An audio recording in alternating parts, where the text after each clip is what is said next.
Bonjour, nous sommes au SIT 2023 chez Kaspersky et en présence de Moussa Koita. Bonjour Moussa, Bonjour, comment allez-vous? je te laisse présenter. Merci, moi c'est Koita Moussa, je suis Pre-Sales Manager de Kaspersky sur la région Afrique francophone. D'accord. Alors Moussa, rapidement, quelles sont les tendances de la cybersécurité au continent et dans le monde? Les tendances évoluent. Aujourd'hui, la cybercriminalité se développe de plus en plus. Oui, Ce qui a beaucoup changé, c'est la facilité d'accès, on va dire, aux techniques d'attaque. Aujourd'hui, des non-professionnels dans le domaine, des gens qui n'ont même peut-être pas les bases de la cybersécurité, peuvent payer au niveau du dark web aujourd'hui des campagnes d'attaque à destination de grandes entreprises. Ils peuvent payer des petites sommes pour se faire concevoir leur propre malware sur mesure, oui, ce qui rend la tâche beaucoup difficile aux entreprises et rend compliquée la défense de ces derniers. d'accord.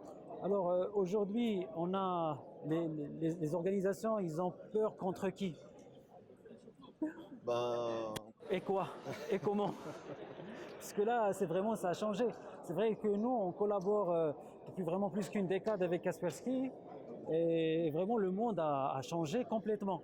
Donc finalement, c'est quels sont les risques, et comment on peut vraiment se protéger contre ces risques. en fait, il y en a beaucoup, mais je pense que les entreprises ne doivent pas pour autant se décourager. Il faut aller étape par étape. Déjà, chaque entreprise a un système d'information qui lui est spécifique. Oui, Du coup, il faut une analyse de risque pour identifier les risques spécifiques à chaque entreprise.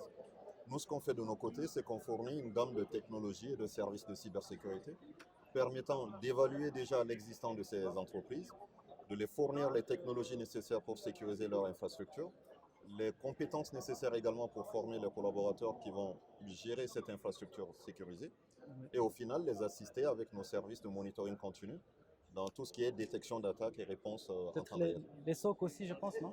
Effectivement, c'est ça le Oui, service SOC qu'on propose. Une détection 24/7 des incidents et une assistance à la réponse aux incidents. super.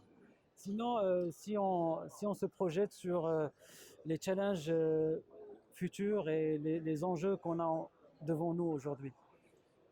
Écoutez, je pense que dans le futur, il y a des bonnes nouvelles et des mauvaises forcément. Oui, c'est sûr. La bonne nouvelle, c'est que ça va générer encore de l'emploi, puisque aujourd'hui, on estime à plus que 4 millions de manque de ressources en cybersécurité dans le monde. Oui, oui, Ce qui veut dire pour les gens qui s'intéressent à ce domaine, il y a des emplois aujourd'hui disponibles qui n'attendent que les candidats disponibles.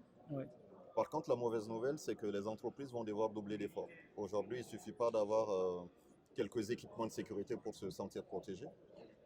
Il faut mettre en place une stratégie sur 3 briques minimum, ou 4. La première serait déjà de mettre en place une politique de sécurité permettant à l'entreprise de suivre les bonnes méthodes, les bonnes euh, vraiment un schéma directeur, on un va schéma dire. directeur Oui, sécurité oui, par exemple, exact, ouais. qui va d'étaler un ensemble de mécanismes à suivre, à respecter, à mettre en place au niveau de l'entreprise. Il y a le deuxième aspect qui est technologique. Il s'agira de mettre en place des solutions de protection adaptées. Et comme vous le savez, on ne parle plus d'antivirus aujourd'hui, on parle de solutions XDR qui permettra de détecter des incidents par rapport aux attaques avancées, Oui. mais également donner tout l'outillage nécessaire aux entreprises pour pouvoir répondre à ces incidents. On propose aussi d'autres technologies telles que les CIEM, telles que les Oui. technologies de threat intelligence permettant aux entreprises parfois de détecter l'attaque bien avant que cela ne se produise C'est de chez eux. la prédiction. Ouais. Et le troisième volet, pour rester dans la même démarche, va concerner le volet humain qui, pour moi, est l'un des aspects les plus importants. Oui. Pourquoi? Parce qu'on a beau mettre en place des outils de sécurité performants, si l'utilisateur qui le gère ouvre la porte, Oui. le C'est hacker une, il va entrer facilement. oui, bien sûr, l'humain reste toujours une source de vulnérabilité. Tout à fait. Et Ouais. c'est pour ça chez Kaspersky, on met le focus aussi sur le volet humain. Par des formations peut-être ou des best practices, non? 3 ou plusieurs méthodes de formation. En fait, une première méthode basée sur ce qu'on appelle de learning automatisé, c'est-à-dire une plateforme qui permet de sensibiliser tout collaborateur de tout niveau, quel qu'en soit son niveau de compétence, au sein de l'entreprise. Cette plateforme automatise tout le processus de sensibilisation, fait des simulations de phishing et remonte les reportings nécessaires au management. Il y a un deuxième aspect sur le volet formation qui concerne les administrateurs IT et sécurité, qui eux ont besoin d'un certain niveau pardon, de technicité.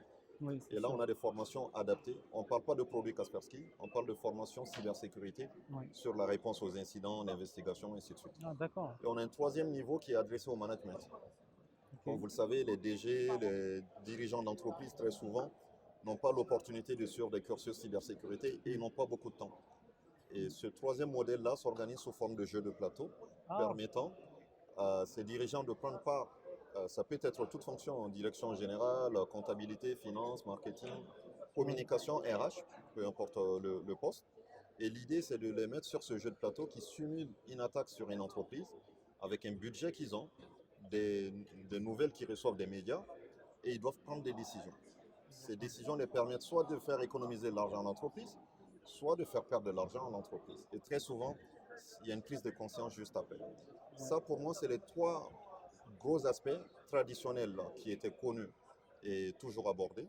J'ajouterai juste le quatrième élément pour finir, qui est le volet supervision continue, qui permet, au-delà de la mise en place de toutes ces couches, de s'assurer que le jour où il y a une attaque, il y a des gens qui vont le détecter et qui vont agir en même temps. D'accord. Désolé Ouais, d'avoir non, été non, si mais long. ça reste bien sûr, c'est intéressant. Peut-être une dernière question pour conclure. Si nous avons on va dire un ou des conseils aux DSI qui nous suivent, qu'est-ce qu'on peut énumérer en deux, trois conseils clés en cybersécurité? Ben, moi, je résumerai simplement ce que j'ai dit dans un discours plus long. Oui, C'est faites focus sur trois aspects, pas que sur un. Sensibiliser le personnel, parce que c'est le maillon faible et ça peut être le maillon fort. Tout dépend de la stratégie adoptée. Mettez en place les bonnes technologies euh, de façon réfléchie sur une architecture défendable et mettez en place également l'organisationnel nécessaire autour de la cybersécurité. Et au final, faites-vous surveiller par un centre opérationnel de cybersécurité, tel que d'accord. celle de Kaspersky, Ok. permettant de détecter les attaques 24/7 et vous assister en cas de problème. Super. Alors, je note l'humain, la technologie, le management et le SOC. Et le SOC, Donc, exactement. merci Moussa et à Merci très à vous. bientôt. À très très Au revoir. bientôt. Au revoir. Merci. Merci.